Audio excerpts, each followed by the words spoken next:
وقتی زویا یه خواستگار خوب داره برای چی باید با شاهنواز ازدواج کنه؟ برای اینکه شما میخواین زویا ازدواج کنه. منم میخوام سمیر پیش خودم بمونه. بهترین راه حلم همینه که شاهنواز با زویا ازدواج کنه. اگرم میخواید به میل خودتون با شاهرخ ازدواج کنه، خیلی خوب، پس سمیر همینجا میمونه. زویا باید سمیر رو بذاره اینجا پیش من.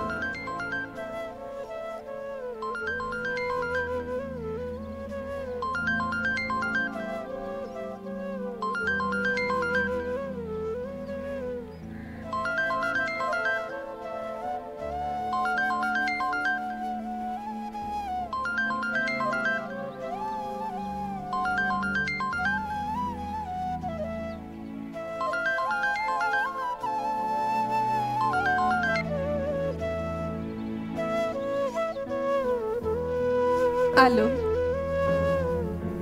داشتی گریه میکردی؟ نه.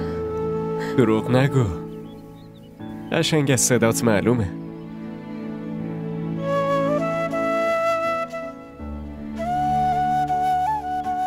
چی شده؟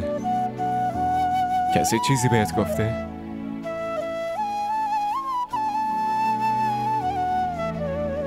حرف بزن دیگه.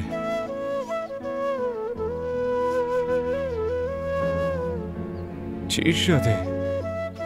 برای چی داری گریه میکنی؟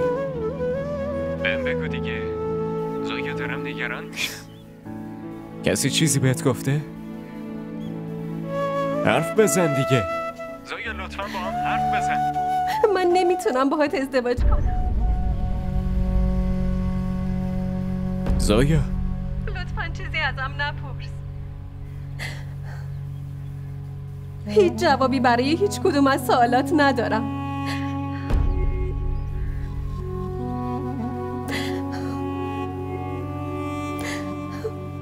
منو ببخش لطفاً. آخه زویا